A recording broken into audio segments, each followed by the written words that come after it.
I'm Steve, and welcome to Hope Within Reach. This is episode 4, When Hope Hurts. Before we begin, I want to gently share that this week marks 10 years since I lost my son. This episode is tender and deeply personal. I won't go into all the explicit details, but I'll be speaking from a place of grief, love, and reflection. If today isn't the right day for you to listen, please take care of yourself and know that I'll be here when you're ready. Thank you for being here with me today. This isn't an episode about answers. It's about remembrance and what we carry as we keep living.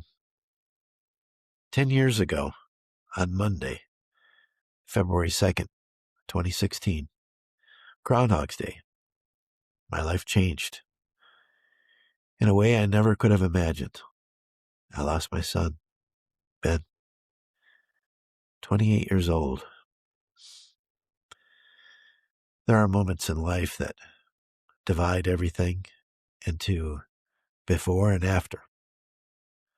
This was definitely one of those moments for me. And even after 10 years, I still feel the weight of that divide.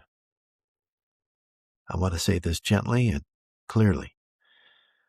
I'm not here today to recount all of the events or explain circumstances. I'm here to honor a life, to acknowledge a love that didn't end, and to speak honestly about what it means to continue living after profound loss. When I think about my son, I don't begin with the day I lost him. I begin with who he was, with the way he showed up in the world, the way he showed up in my life, and the way his presence still lives with me. Loss has a way of trying to take everything, not just the person, but the memories, the joy, even the right to speak their name without pain. Today, I want to resist that. I want to speak Benny's life into this space. In the years immediately after his death, I wasn't strong. I wasn't wise. I was surviving. Grief didn't always look like tears.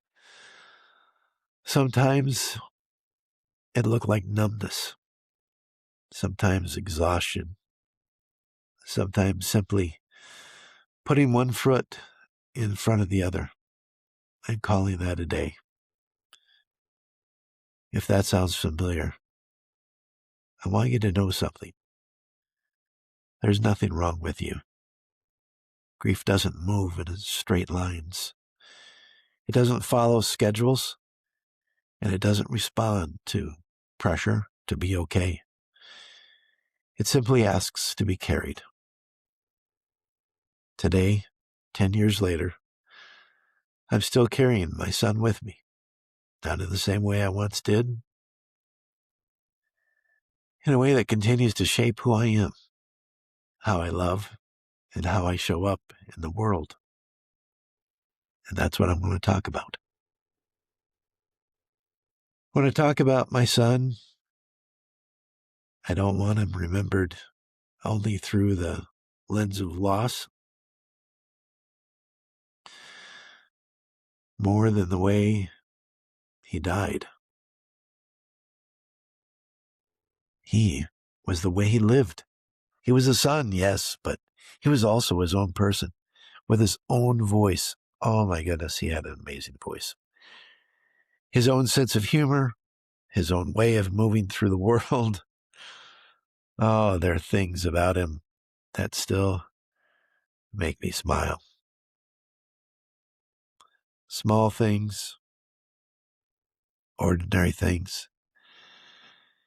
And maybe that's what I miss the most, the ordinary moments that never feel ordinary until they're gone. Losing him didn't erase who he was, but it did change how I get to hold him now.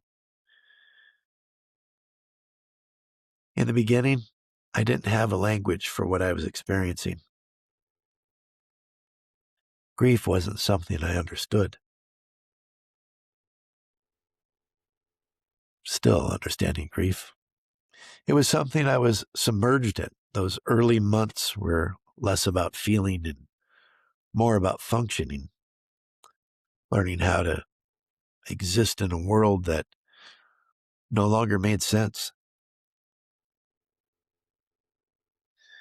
There's a particular shock that comes with losing a child. It doesn't follow logic. It disrupts everything. Everything you thought you knew about life, about fairness, about future. I remember realizing the world kept moving even though mine had stopped. And that realization alone felt, oh my goodness, unbearable. Grief in those early years wasn't always loud. Sometimes it was quiet, heavy, persistent. Looking back now, I see those years weren't about healing or growth. Oh my goodness. They were about survival, about learning how to breathe again, one breath at a time. If you're listening and that sounds familiar, surviving is not failing. It is love doing the best it can in impossible circumstances. When people hear that it's been 10 years, there's often an assumption that everything is fine or softer now. Well, of course, it's not fine. That has not been my experience. What's changed isn't the presence of grief, it's my relationship with it. Grief didn't disappear. It learned how to live alongside the rest of my life. I don't fight it the way I once did. Allowing it gives it somewhere to rest. Love didn't end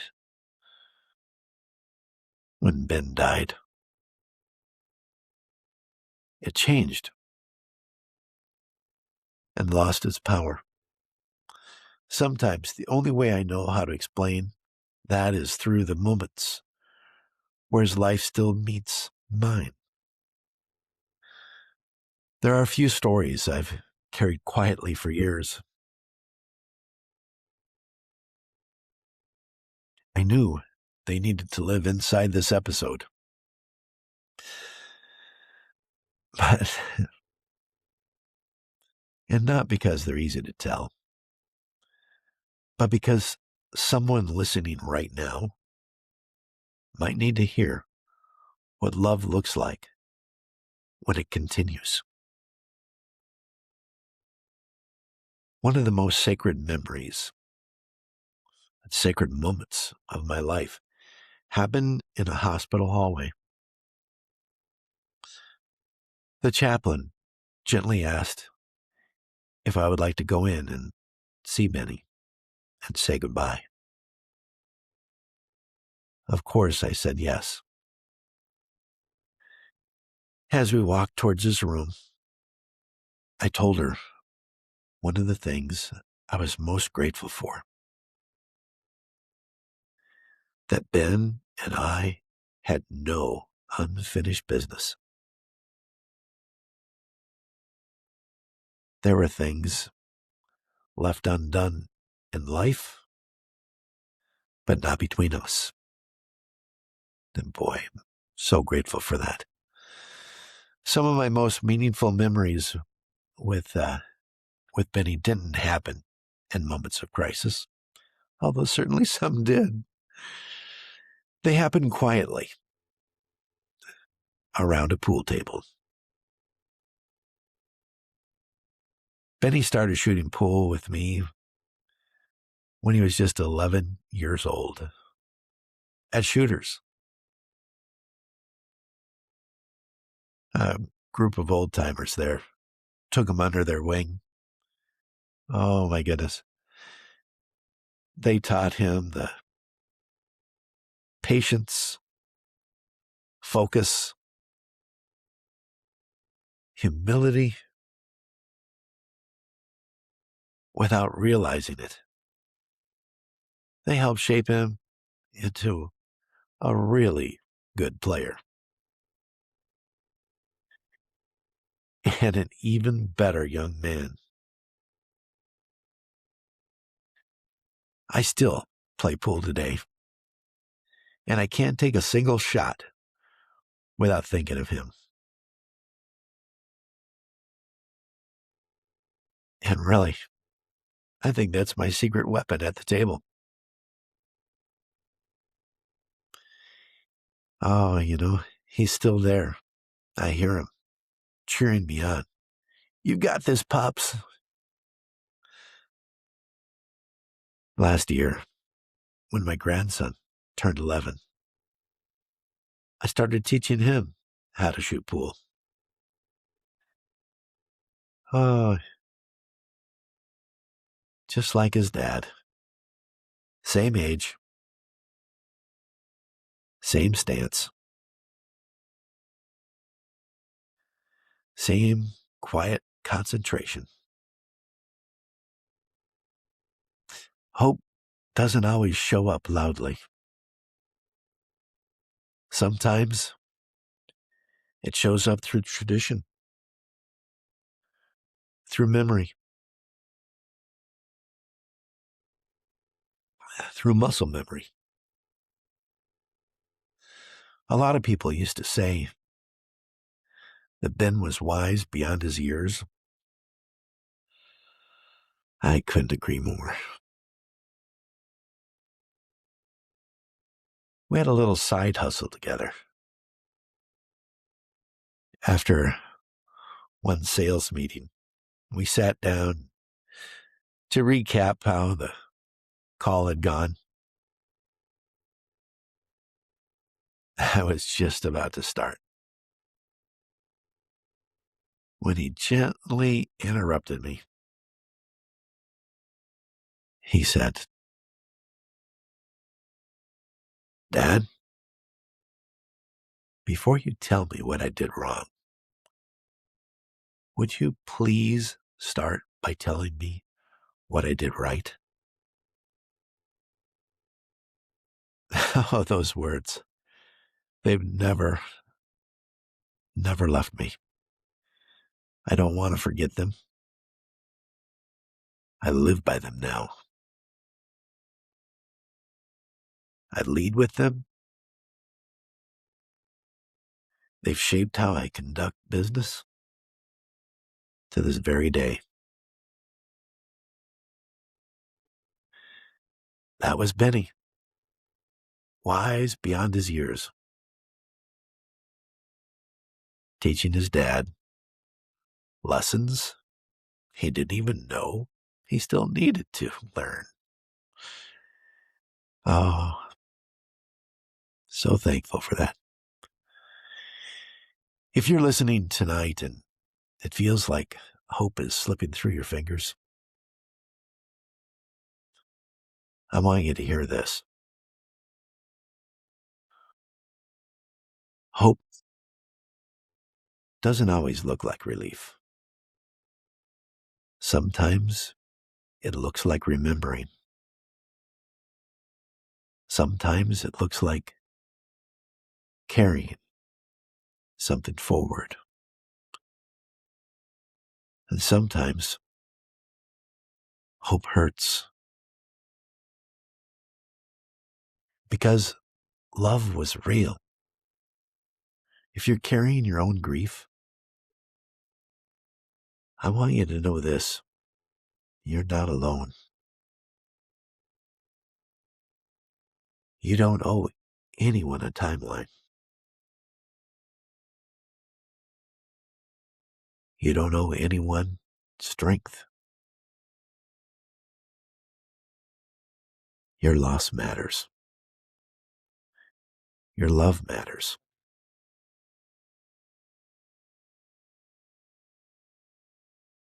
Thank you for sharing the space with me today.